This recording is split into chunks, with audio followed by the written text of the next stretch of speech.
Sir 24 अक्टूबर को जो है वो भारतीय जनता पार्टी के 9 साल जो है वो पूरे होने जा रहे हैं। इस संदर्भ में एक भव्य रैली का आयोजन किया जा रहा है। कौन कौन इसमें शामिल होगा और कहाँ पर ये आयोजित किया जाएगा? देखिए, अभी तो हमारा प्रयास है कि माननीय प्रधानमंत्री जी इसमें आए। तो प्रयास तो यही है कि प्रधानमंत्री जी आए। अब लेकिन उसके बाद किस प्रकार की व्यवस्थाएं हैं उनकी, कौन आएगा, तो वो बात अलग है। लेकिन अभी तो यही इच्छा है कि माननीय प्रधानमंत्री जी आए। कहाँ पर आयोजित होगा सर? नहीं, देखिए, आज जिस प्रकार का जिक्र हुआ, करनाल का जिक्र है, तो वैसे फाइनल तो माननीय मुख्यमंत्री जी प्रदेश अध्यक्ष जी करेंगे कि कहाँ करना, लेकिन अभी तक जिक्र जो है वो करनाल का है।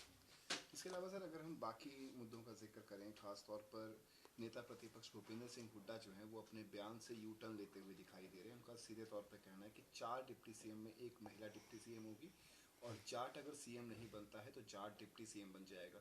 किस तरीके से देखते हैं उनके इस यू टर्न को? अब ये तो देखिए, अपना अपना वो है, वो जो कुश्ती मारने वाली बात कहे ना, तो वो उसी प्रकार का है कि कान में कह के बकाने वाली बात है। तो वोटर इस बकाए में आएगा नहीं कि भाई इस प्रकार की बात कह के आप बकाया दोगे, क्योंकि वोटर ने जिस प्रकार का दुख देख रखा ना 10 साल में जब इनका शासन था, जिस प्रकार का पक्षपात लोगों के साथ हुआ और जिस प्रकार से डेवलपमेंट में पक्षपात हुआ, रोजगार में पक्षपात हुआ, तो उसको अभी तक आम आदमी भूला नहीं है।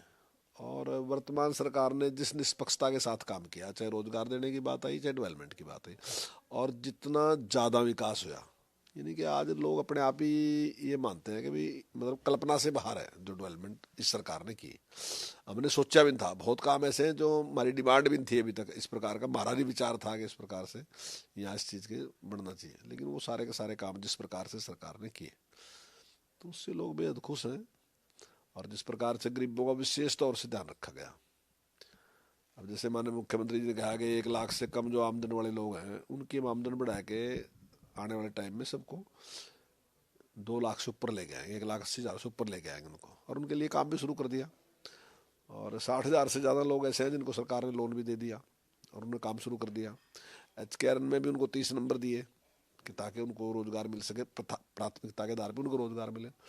तो इस प्रकार से जो काम सरकार कर रही है गरीब आदमी के लिए, आयुष्मान कार्ड जिस प्रकार से बनाए, 180 से कम जितने थे सारे, यानी कि पहले से 3 गुना ज़्यादा राशन कार्ड बन गए। ऐसे ही BPL कार्ड में भी पहले से 3 गुना ज़्यादा बन गए जो कांग्रेस के टाइम में थे।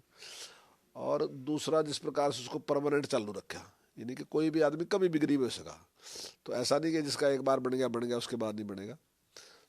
तो जिस प्रकार से सारे निर्णय सरकार ने लिए, गरीब के हित के भी लिए, किसान के हित के भी लिए और सभी के हित के लिए, तो उससे मैं समझता हूँ कि भाई लोगों में इस सरकार के प्रति विश्वास है और निश्चित तौर से वो वर्तमान सरकार को तीसरी बार मौका देंगे। इसके अलावा सर चौधरी वीरेंद्र सिंह जो है वो इन दिनों काफ़ी सुर्खियों में है। उनकी तरफ से सीधे तौर पर कहा गया है कि वो अपना राजनीतिक जीवन जो है वो सीमित नहीं रखना चाहते। उन्होंने इशारों इशारों में जिक्र किया कि यदि बीजेपी जो है वो जेजेपी के साथ गठबंधन नहीं तोड़ती है तो वो किसी और पार्टी का भी रुख जो है वो इख्तियार कर सकते हैं।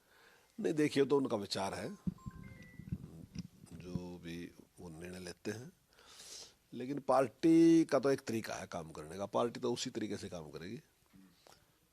पार्टी सबके साथ सलाह मशवरा करेगी और उसके बाद पार्टी निर्णय लेगी। और अब हमारा हाईकमान ही है इसके लिए, उसी के पास ये ताकत है कि वही फैसला करता है, हम कोई फैसला नहीं करते। हाँ, हाईकमान अगर हमारे से पूछता है तो हम अपनी बात, अपना विचार प्रकट कर देंगे, जो संगठन के लोग हैं वो भी, जो सरकार के लोग हैं वो भी, लेकिन निर्णय हाईकमान का है कि वो क्या निर्णय लेता है।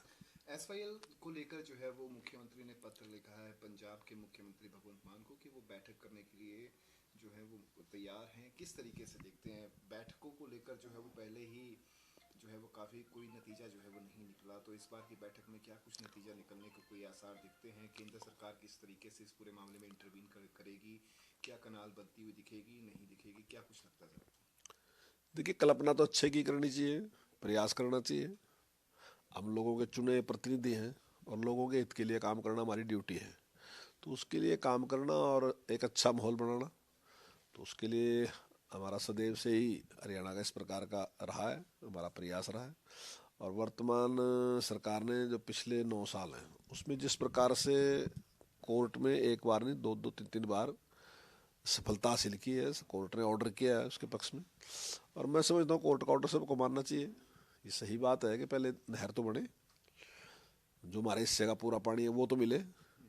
तो जो सरप्लस पानी की बात करें तो सरप्लस पानी की बात तो बाद की बात है, अभी तो उसकी बात है जो हमारा है, तो वो मिले। और नहर के लिए तो हमने पैसा भी दे रखा, और ये फाइनल भी है, नहर की खुदाई शुरू भी की थी, तो काफ़ी बढ़ भी गई थी, तो वो बढ़नी चाहिए। कोर्ट का भी कहना ही है कि पहले नहर बनाओ, उसके बाद बात करेंगे पानी की। तो नेता प्रतिपक्ष भूपेंद्र सिंह हुड्डा कहते हैं कि ऑल पार्टी मीटिंग जो है वो बुलाई जानी चाहिए और पीएम नरेंद्र मोदी से जो है वो समय लेना चाहिए, सभी राजनीतिक दल जाएं वहां पर और अपनी अपनी बात रखेंगे ताकि एसवाईएल का पानी जो है वो दक्षिणी हरियाणा तक पहुंचे।